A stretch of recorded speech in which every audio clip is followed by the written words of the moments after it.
The new Clash Mini update just dropped, and I'm going to be showing you two different decks. One deck is going to be a deck that you probably have even after you just played the update for the first time. The other one is going to contain the Hog Rider, the Giant, the Diffuser. So if you were lucky enough to unlock those units from your collector level, then there's also a deck for you. Let's dive into it. The first deck is going to be this Grand Warden deck. This Grand Warden deck is one that I was convinced from playing the dev build. It's Grand Warden 4 mages. I think this deck is going to be absolutely insane. So let's take a look at it. Ooh, we do have the Invis tile, which I kind of want to throw the Grand Warden on. If I'm lucky, I can get Grand Warden on the reroll here. We're not. So we're just going to leave this on the Invis tile. He's going to go with the Ewiz with the Royal Champion. And we'll see what we can come up with here. Our Grand Warden is going to be able to go over and start getting some damage onto that Electro Wizard, which is going to be great for us because the Grand Warden is going to be able to build up towards his shield. Grand Warden does now have a super where he casts his shield and grants 10 energy to himself and 3 allies, which is absolutely amazing. Let's have the Grand Warden. Come on, buddy. Come on. Oh, he's going to take a lot of damage right there, and we're going to drop this first round. But no big deal. We're going to be hopping into round 2. Ooh, we got the Healing Temple going through over here. Very nice. Let's try to get our Electro Wizard down if we can. I'm going to go with the Knight here just in case. Let's go with the Clash, hitting 6 more tiles. There's our Grand Warden. We're going to go with the Shielded Allies gain Rage. The reason I want to do this is because I want to make sure that our mage units are actually able to start stacking quite a bit. So we're going to drop the Wizard here as well. So with the Mage buff, we're going to be getting Mages plus 50% damage. And then also once we get that Ice Wizard down, it's going to be an additional 20% damage when casting abilities that will stack. So that means mages, while casting their abilities, at first will do 70% more damage, and then that'll go up to 90%, and then 100 and so on. So big buffs with the mage class, and I think because the Grand Warden is able to apply the shields, it makes it that much sweeter to be able to do that. And the reason we also have the Knight and the Royal Recruit is because they will give us the Royals buff, which will take Royals will take -1 damage for 10 seconds, which means they're going to be a little bit tankier at the start of the battle because they're going to have, first, these guys have a lot of HP, and then they're also going to be taking 1 less damage overall. So that is a huge buff, and now we're going to be also getting the Knight. And this, one thing that I didn't say is this is Shielded Allies gain Rage. I'm going to see, I actually didn't pay attention to this. I'm going to see if this applies to the Knight when he gets his shield. And it looks like it does. Look, the Knight has Rage. The Knight did have Rage going there with the Grand Warden buff. So the Grand Warden buff does grant Rage. And the Rage is going to be an increased attack speed and an increased movement speed as well. So that is going to be huge because now the Knight will be able to get that buff just for using his Clash ability. So this synergy works really well.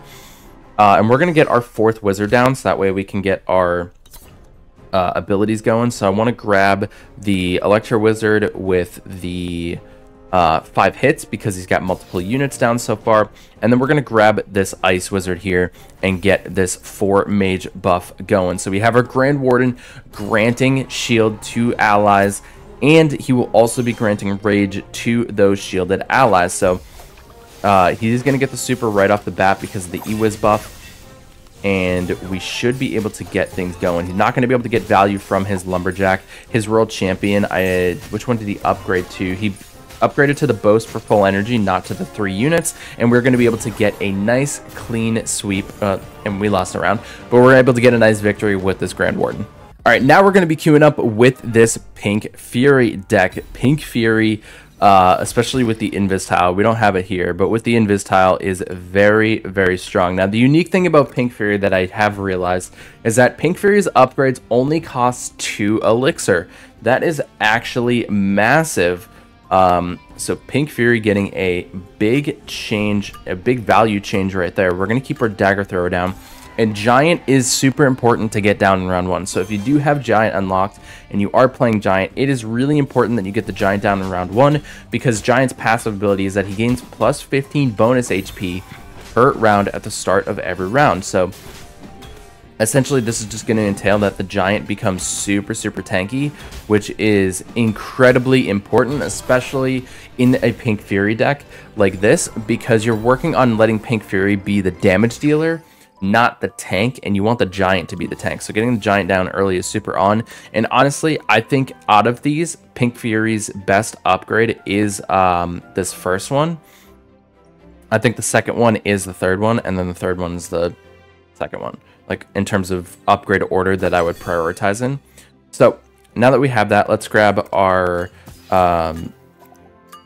dagger thrower, and let's actually, oh man, I wanted to get that diffuser down. Dang it, I want to get the diffuser down for the upgrade because we would have got +2 elixir because of the elixir class between the diffuser and the Pink Fury. He's going to be playing triple wizard in the back, so we want to make sure that we're going to be getting value against the Shield Maiden as quickly as possible. He did go for the upgrade, +1 energy for effective heal or when stunned, so every time that Shield Maiden's going to get stunned, she's going to get +1 energy for it, which is a nice little change for the Shield Maiden. Let's keep rolling here. We definitely got to get the diffuser down, and now that we have, now that he has this, we're going to, oh no, the Giants occupied the space. Okay. More importantly, we're going to have to go against the Wizard and the E-Wiz. So we're going to go with that Hog Rider. Let's see if we can roll here. We don't get the Hog, so we're going to go for the Disarm. We're going to go for the HP. And then I'm also going to go for the deal 3x damage with the Dagger Thrower versus the 2x damage. And our Hog Rider is going to be jumping to that back line, so we'll be able to get some value here. E-Wiz does get the super off, but our Hog Rider is going to take the super damage from the Wizard there. So despite having the E-Wiz get the super off and letting that Wizard get some value with his super, I think we're in a pretty good spot. We need to be saving elixir for the Pink Fury. We now have the 2 elixir buff. If I'm able to get that third diffuser, I'm going to be upgrading it and selling it so we get a bonus elixir, and then we'll have 10 elixir back in our bank with that diffuser upgrade, because once the diffuser is level 3, you actually get the ability to sell that unit. So we're going to upgrade the Hog Rider here. There's the diffuser, so we're going to grab that. I'm going to sell the diffuser, and then I want to go for the Clash ability here, and I'm actually going to throw this on the Prince. So now we have the Rider buff, which is going to grant Riders +4 ability damage, which means our Hog Rider is going to be able to jump to the back line and be able to dish out quite a bit of damage. And I think we're just going to keep this. If we did get that diffuser in that reroll, I was going to play it, but we're going to be chilling here with this. So Hog Rider is going to jump to the back line. As you can see, we get a nice little ability damage buff, and our Dagger Thrower is going to be focused on to this Wizard, which is going to be absolutely massive. Our Pink Fury is going to start cooking up. Dagger Thrower is going to be able to take the Wizard down in the backside. Pink Fury is going to be able to get the super down onto the Shield Maiden, and we're going to be able to clean this up and push us to round 5. Now that we're in round 5, Giant does have an upgrade ability that specifically ties himself to round 5, so we definitely want to upgrade our Giant so that we can get that. The Giant upgrade, let's actually get our Dagger Thrower to level 3. I also want to grab, after Clash, we do ×2 damage, and then let's grab our Giant upgrade. So starting from round 5, ×2 attack damage. That is going to be absolutely massive, so we're going to go for that. And then I want to grab the diffuser here because I want to make sure that we're able to get this elixir buff going, because we'll get +2 elixir, so that's going to be super helpful for us. And actually, let's sell the diffuser because the +2 elixir is actually after the round. So ignore what I said, but we're going to go Hog Rider up to level 3 because I want to make sure that the Hog Rider is going to be able to get some pretty decent value from this. So he is going to be able to get the heals because he is isolated, but I don't know if we'll be able to outpace the Wizard and the damage of the Ice Wizard and the damage of the regular Wizard, but it looks like we actually were able to. So Pink Fury is going to be able to get the super off, take that Shield Maiden down, take the Ice Wizard down, and we're going to be able to get a nice clean victory here. Let me know what you think of these decks and how they work for you down in the comment section below.